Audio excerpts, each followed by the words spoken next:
Well, good afternoon my YouTube friends, it's Margaret again from Orchids and Garden in England, and I continue to strive to see if I can grow my orchids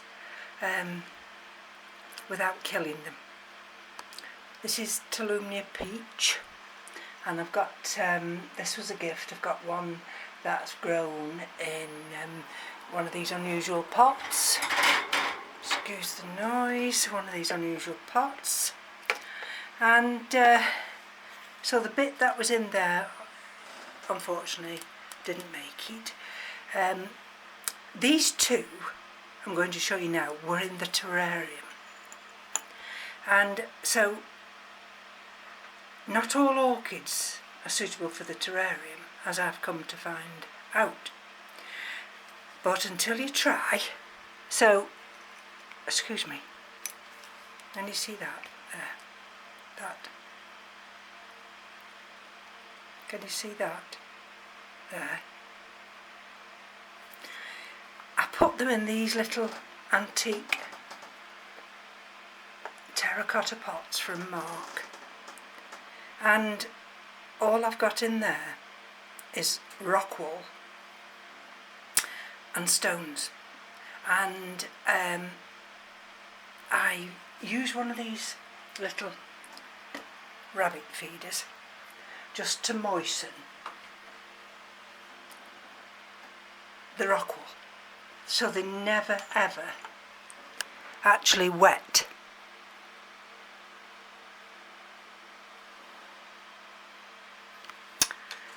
And this one's coming on wonderfully. Look at this fan, marvellous. And if I take this one and put that one there, and these sit in direct sun, so they do drink the water. I think we can see there, there's a root. So this one has just sent out this one, this new growth, and if you notice, just tucked in there, you'll see it from this end, but just tucked in there, there's another new growth. And what I've come to realise is that these oncidiums absolutely love, look at that one, look at that root, it's gone from there and it's gone up and it's climbed up that little piece of rock wool. They love the rock wool, but you can't overwater,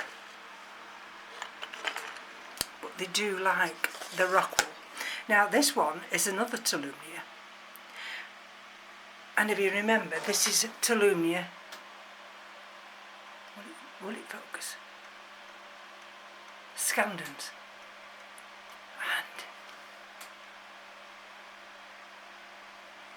this one here.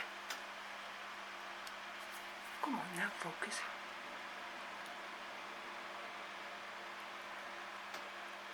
Can you see where it broke off? There, can you see where it broke off? So, no more ado, then I got this little pot here and filled it with rock wool.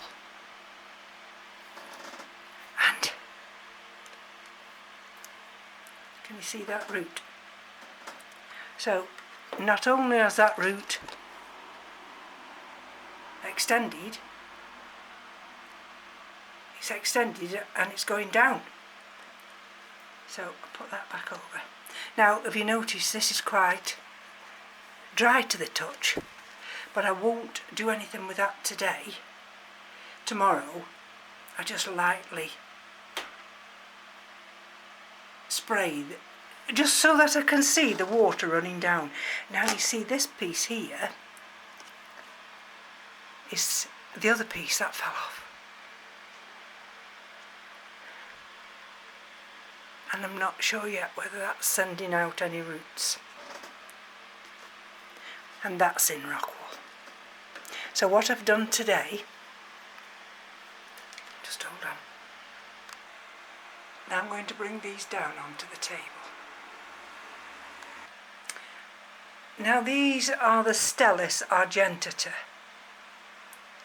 and I've had these in those aquariums, and I did notice that you see it's attempting to send new little leaves out.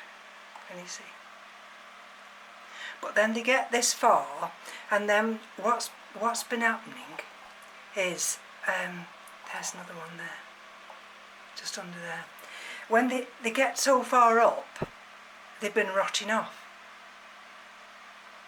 probably because it's too humid.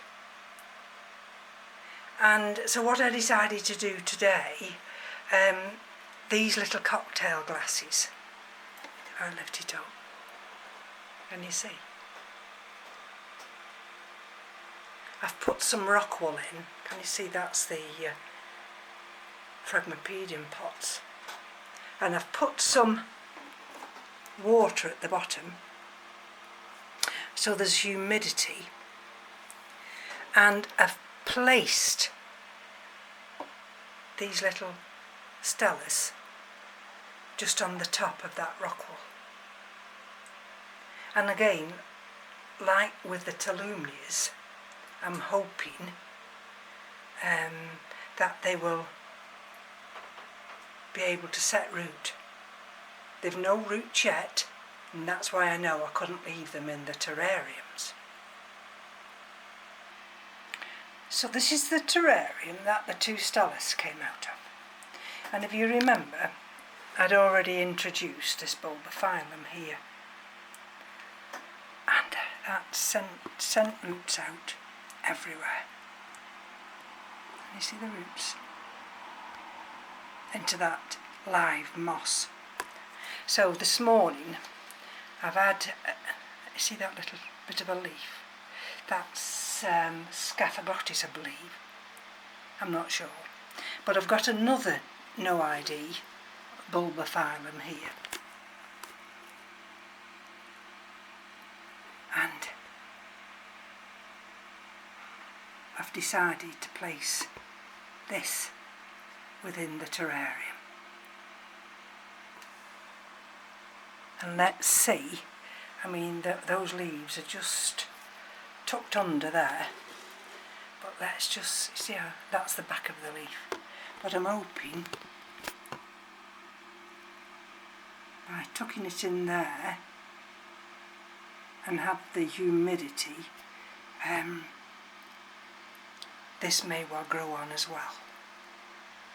So the terrarium we're looking at now, this is the original one, and got a little keiki, believe it or not, growing there on top of that Kingianum. Can you see? That's the Chlorophyllus.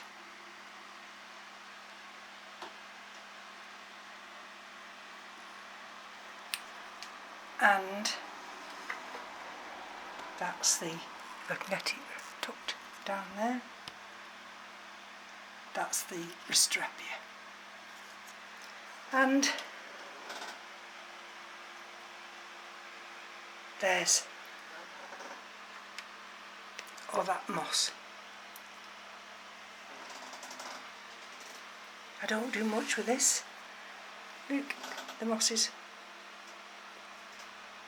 growing. Still standing up. It absolutely loves this environment. So this is the moss in the other one, just getting established. Look. And that's where I've put that little Scaphoglottis. He was a little twig, two little roots, but I've put it in there. Let's hope it continues. So what we're looking at here, this is Masdevallia coriaceae, and again this is in rock wool with a little bit of inorganic media on the top, just to keep that stable. We've got a new growth.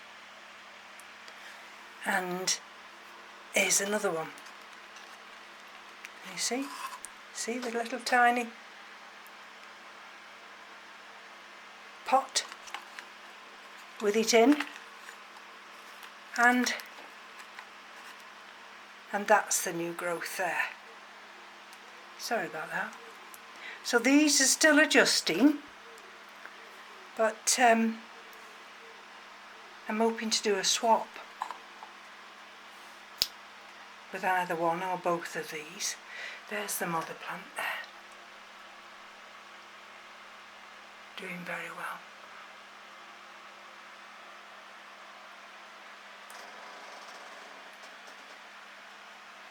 So not everybody can actually tolerate rockwool because it's an irritant. But these grow stones here are also an irritant, and you can't get them anymore. But I still use them, and I find them very useful. Phragmipedium Elizabeth March. When I walked into the grow room this morning, I thought, oh dear, that's the last bloom. Look at that, perfect.